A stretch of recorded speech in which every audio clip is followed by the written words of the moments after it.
வணக்கம். ரீசெண்டாக நான் ஒரு ஆர்டிக்கல் படித்தேன். அந்த ஆர்டிக்கலோட பேர் your mind has a filter. So அதை பற்றி தான் நம்ம இப்போ பார்க்க போகிறோம். ஜென்ரலாக அங்கே என்ன சொல்ல வந்தாங்கன்னு சொல்லிட்டு நான் ஒரு சிம்பிளிஃபைடாக நான் சொல்கிறேன்.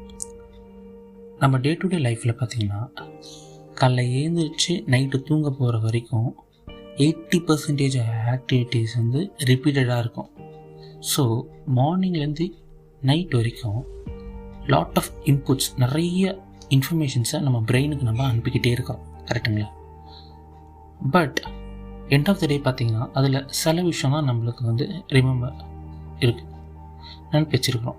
ஏன்னு பார்த்தீங்கன்னா நேச்சுராகவே நம்ம பிரெயினுக்குள்ளே ஒரு ஃபில்டர் இருக்குது. அது எந்த விஷயத்தை எடுத்துக்கணும், எந்த விஷயத்தை எடுத்துக்கக்கூடாதுன்னு சொல்லிட்டு ஆட்டோமேட்டிக்காகவே டிசைட் பண்ணும். இதில் என்ன ஒரு கிரிட்டிக்கலான விஷயம்னு பார்த்திங்கன்னா அதுக்கு எது பாசிட்டிவ் எது நெகட்டிவ்னு சொல்லிட்டு தெரியவே தெரியாது. இதை பற்றி தான் இந்த ஆர்டிக்கல். ஏன்னா நம்மளை சுற்றி பாசிட்டிவும் இருக்கும் நெகட்டிவும் இருக்கும். ஆனால் இப்போ இருக்கிற கரண்ட் ஜென்ரேஷன் டைமில் நம்ம பிரெயின் என்ன பண்ணுதுன்னா முக்கால்வாசி நம்மளுக்கே தெரியாமல் பாசிட்டிவான விஷயத்தை ஃபில்டர் பண்ணி நெகட்டிவ் ஒண்டி பைலப் ஆகிட்டே வருது. ஃபார் எக்ஸாம்பிள் ஒரு பிளாக் போர்டு எடுத்துப்போம். அதில் பார்த்திங்கன்னா பாசிட்டிவான விஷயமும் எழுதியிருக்கும், நெகட்டிவான விஷயமும் எழுதியிருக்குன்னு வச்சுக்கோங்களேன். நம்ம மெதுவாக ஒரு பாசிட்டிவான விஷயத்தை அழைச்சிக்கிட்டே அழைச்சிட்டு வந்தால் ஆப்வியஸாக நெகட்டிவான விஷயம் ஒண்டி தான் அங்கே ஸ்டாக்னண்ட்டாக இருக்கும். அதே மாதிரி தான் நீங்கள் நினச்சி பாருங்கள், இதே மாதிரி ப்ரொலாங் ஆகிட்டே இருக்குது ஒரு நாளும். ஒரு லாங் டேர்மில் பார்த்திங்கன்னா இந்த நெகட்டிவ் வந்து உங்களுக்கே தெரியாமல் அப்படியே அக்குமுலேட் ஆகி உங்களை சுற்றி இருக்கிறவங்க மட்டும் இல்லை உங்கள் ஹெல்த்தையும் பாதிக்கும். It's proven. இதுக்கு ஆப்போசிட்டாக பாருங்களேன், நெகட்டிவ் இல்லாமல் டோட்டலாக ஒரு நாள் ட்ரை பண்ணி பார்ப்போம். ஒரு நாள் ஃபுல்லாகவே என்னை சுற்றி பாசிட்டிவான விஷயம் தான் நடக்குது, எல்லாருமே பாசிட்டிவாக தான் என்னை சுற்றி இருக்கிறாங்கன்னு சொல்லிட்டு. ஏன்னா நீங்கள் கேட்குறது, நீங்கள் பார்க்குறது, நீங்கள் ஃபீல் பண்ணது எல்லாமே பாசிட்டிவான விஷயத்தையும் எடுங்களேன். எண்ட் ஆஃப் த டே எப்படி ஃபீல் பண்ணுறீங்கன்னு உங்களுக்கே அந்த ரிசல்ட் தெரியும். ஆனால் இதில் ஒரே விஷயம் என்னென்னா அதை நீங்கள் நம்பணும். 100% நீங்கள் அக்செப்ட் பண்ணணும். என்னென்னா என்னை சுற்றி நடக்கிற எல்லா விஷயமும் என்னை வந்து டைரெக்டாகவோ இன்டைரக்டாகவோ இம்பாக்ட் பண்ணும். ஸோ நான் கண்டிப்பாக பாசிட்டிவான விஷயத்தான் எடுப்பேன். என்னை சுற்றி பாசிட்டிவாக தான் நடக்குதுன்னு எடுங்க. இப்போ நீங்கள் ஒருத்தவங்களுக்கு கால் பண்ணுறீங்க, அவங்க எடுக்கலைன்னா அவங்க வேணுக்குன்னு எடுக்கலன்னு நினைக்காதீங்க. ஒரு நெகட்டிவாக அதை எடுத்துக்காதீங்க. ஏதோ அவங்களுக்கு ஒரு எமர்ஜென்சி இருக்கும், இல்லை இதோட இம்பார்ட்டண்டான விஷயம் இருக்கும். எல்லாமே ஒரு நெகட்டிவ் மோஸ்ட்லி தடுத்துருங்க. ஏன்னு பார்த்தீங்கன்னா இந்த பிரெயினுக்கு எப்படி நான் ஃபில்டர்னு சொல்கிறேனோ இதை எக்ஸாம்பிளாக ஈஸியாக சொல்லணும், எக்ஸசைஸோட கம்பேர் பண்ணணும். இப்போ பாடிக்கு எக்ஸசைஸ் மாதிரி பிரெயினுக்கு ஃபில்டர்னு சொல்லலாம். எப்படின்னா நம்ம எக்ஸசைஸ் ஒழுங்காக பண்ணலன்னா உடம்புல கெட்ட ஃபேட், அதாவது கொலஸ்ட்ரால்லாம் ஆட் ஆகிடும். ஆப்வியஸாக உங்கள் உடம்பு கொஞ்சம் வீக் ஆகிடும், எனர்ஜி அந்தளவுக்கு இருக்காது. அதே மாதிரி தான் நீங்கள் ஒழுங்காக எக்ஸசைஸ் பண்ணாமல் இருந்தால் உங்கள் உடம்பு எப்படி அஃபெக்ட் ஆகுதோ அதே மாதிரி தான் ஒழுங்காக ஃபில்ட்ரு பண்ணலன்னா உங்களோட மைண்ட் அஃபெக்ட் ஆகும். அதாவது நெகட்டிவிட்டி இன்க்ரீஸ் ஆகும். ஏன்னா இதே நம்ம வந்து ஸ்ட்ராங்கான பாசிட்டிவ் மைண்ட் செட் பீப்புளாக மாறாமல் இருந்தோம்னு வச்சுக்கோங்களேன், நம்மளை சுற்றி இருக்கிற ஒரு காமன் பீப்புள் மாதிரியே நம்மளும் பிஹேவ் பண்ண ஆரம்பிச்சிடும். லைக் எல்லாத்துக்கும் ஒரு ரீசன், கம்ப்ளைண்ட் கொடுக்க ஆரம்பிச்சிடும். இதுக்கு என்ன பண்ணலாம்? சிம்பிள் விஷயம்னா இது எல்லாருக்குமே தெரியும்.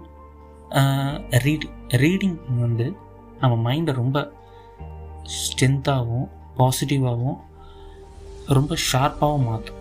இதால் நெகட்டிவிட்டி ரொம்ப கம்மியாகுதுன்னு சொல்லிட்டு சயின்ஸ் சொல்லுது. ஒரு எக்ஸ்பெரிமெண்ட் என்ன பண்ணாங்கன்னா, லைக் ஃபார் எக்ஸாம்பிள் ஒரு வின்னிங் ப்ரைஸ் அமௌண்ட்டுன்னு சொல்லிட்டு ஒரு நம்பர் ஆஃப் பீப்புள்கிட்ட சக்ஸஸ் ஃபார்முலா என்னன்னு கேட்டு அவங்கள எழுத சொன்னாங்க. அவங்களும் எழுதி கொடுத்தாங்க. அதில் பார்க்கும்போது முக்கால்வாசி எல்லாமே சேமாக இருந்துச்சு. ஸோ அவங்க என்ன கன்க்ளூஷன் வந்தாங்கன்னா, people know what to do. நம்மளுக்கு தெரியும் நம்ம என்ன பண்ணணும். ஆனால் அவங்கள என்ன பண்ணாமல் வைக்கிறதுனா அதுக்கான ஆக்ஷன், செயல். தமிழில் சிறந்த சொல் செயல்னு சொல்லுவாங்க, அது உண்மைதான். ஆனால் இது வெறும் ரொம்ப ரொம்ப ரொம்ப டஃப். ஸ்டார்டிங்கில் தோல்விகள் வரலாம், ஆனால் படிப்படியாக கண்டிப்பாக வெற்றி நோக்கி போகும். பட் இதில் என்ன நம்ம பார்க்க வேண்டியதுன்னா, வெற்றி வந்து அது இலக்காக வைக்கக்கூடாது. வெற்றி வந்து இலக்கு இல்லை, அது ஒரு process. Like success is a process, not a டெஸ்டினின்னு சொல்லுவாங்க. அது வந்து இஸ் அ ட்ரூ. இந்த ஆர்டிக்கிளுக்கு ஒரு எக்ஸாம்பிளாக என்ன கொடுத்துருந்தாங்கன்னா, லைக் 17th century யூஎஸில் லைக் இந்த டாலர் வேல்யூலாம் ரொம்ப டவுன் போயிட்டு இருந்துச்சு. அந்த டைம் இந்த அக்ரிகல்ச்சர், பேங்க்ஸ், கம்பெனிஸ் எல்லாமே வந்து ரொம்ப லாஸ்லேயும், சில ஃபர்ம்ஸ் நிறையாவே பேங்க் ட்ரப்ளும் பார்க்க ஆரம்பிச்சிச்சு. ஸோ இது பீரியாடிக்கலாக அப்படியே நடந்துகிட்டே இருக்கும்போது 4 yearsல சிவில் வார் ப்ரோக் ஆச்சு. எக்ஸ்பர்ட் என்ன சொல்கிறாங்கன்னா, இந்த டைம் கேப்பில் பீப்புள் வந்து ஸோ நெகட்டிவ், வேலை இல்லை, பசி, பட்னி, ஸோ செக்யூரிட்டி இல்லை. ஸோ அதில் பீப்புள் ஸ்டார்ட் மைக்ரேட்டிங். ஈவன் அந்த டைமில் வந்து Ben Franklin like founder of யூஎஸ்ன்னு சொல்லுவாங்க, அவர் வந்து லைக் ஒரு 300 miles, அப்போ அந்த டைமில் 3 to 4 days எடுக்கும் ட்ராவல் பண்ண. சிம்பிளாக சொல்கிறேன், அவர் பாஸ்டனில் இருந்து நியூயார்க் மைக்ரேட் ஆக ட்ரை பண்ணிவிட்டு அவர் மைக்ரேட் ஆக முடியாமல் பென்சில்வேனியாவில் போய் செட்டில் ஆனார்னு சொல்லுவாங்க. அந்த டைமில் வந்து சிவில் வார் ஏன் ப்ரோக் ஆச்சுன்னா, people are under so negative. But அதுலேயும் ஒரு நன்மை என்னென்னா, டூ மச் ஆஃப் நெகட்டிவ் இருக்க அது ஒரு நாள் வெடித்து ஒரு பாசிட்டிவ் அவுட்கம் கொடுக்கும். பட் இந்த டைமில் அது மாதிரி கிடையாது. இப்போ நான் நினைக்கிறேன், இப்போ நான் இருக்கிற ரீஜன் வந்து ரொம்ப சூடாக இருக்குன்னா, just matter of few hours ஒரு ஃப்ளைட்டை பிடிச்சிட்டு ஒரு கோல்டு ரீஜன் என்னால் போக முடியும். இப்போ இருக்கிற டெக்னாலஜி, இப்போ இருக்கிற நம்மளுக்கு இருக்கிற ஃப்ராங்காக சொன்னால், இப்போ இருக்கிற ஸ்மார்ட் ஒர்க் பார்த்திங்கன்னா ஏர்லி 30s 40s வந்து வெல் செட்டில்டு, சேவிங்ஸ் வச்சுக்கிட்டு அதுக்கு மேலே வந்து உலகம் ஃபுல்லாக நம்ம ட்ராவலும் பண்ணலாம். So people are more comfortable nowadays. இதால் நம்ம என்ன பார்க்கலான்னா, லெட்ஸ் டேக் ஒரு ஏரியாவில் வந்து ரீஜனல் பீப்புள், இமிக்ரெண்ட், அதாவது அகதிகளும் அதிலே பூர்வமாக இருக்கிற மக்கள் பார்த்தோன்னா, அகதிகள் தான் more successful than regional people. ஏன்னு பார்த்தீங்கன்னா, they are not in the comfort zone. ஓகேங்களா? அகதிகளாக வரவங்களுக்கு உள்ளுக்குள்ளே ஒரு பயம் இருக்கும், நம்ம எப்படி இருக்க போகிறோம், நம்ம சகதிகள் எப்படி இருக்க போகிறோம்னு சொல்லிட்டு அவங்க ஒரு ஆம்பிஷன் செட் பண்ணுவாங்க. ஸோ சுற்றி இருக்கிற டிஸ்ட்ராக்ஷனை தடுத்துட்டு அவங்க எதை ஃபோக்கஸ் பண்ணுவாங்க. ஸோ மேபி எப்படின்னா, அதை அவங்க ஃபில்டர் பண்ணுறாங்க அவங்க பிரெயின்லேருந்து. அதுதான் இங்கே சொல்ல வரும். அவங்க என்ன like let's take successful people எடுத்துக்கிட்டால் ஃபுல்லாகவே பாசிட்டிவ், லைக் ஸ்ட்ராங் மென்டாலிட்டி பீப்புளாக அவங்க மாறுறாங்க. பிகாஸ் லிட்டராக ஃபில்டர் பண்ணுறாங்க.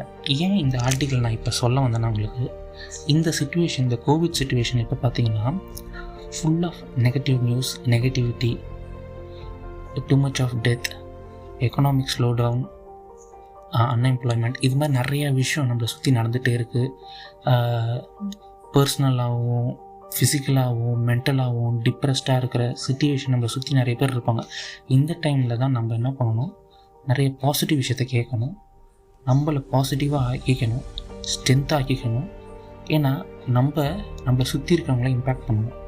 நம்ம எவ்வளோ பாசிட்டிவாக இருக்கணும், நம்மளால் நம்ம சுற்றி இருக்கிறவங்களும் அந்த பாசிட்டிவிட்டி ஃபீல் பண்ணுவாங்க. இது ரொம்ப முக்கியம்.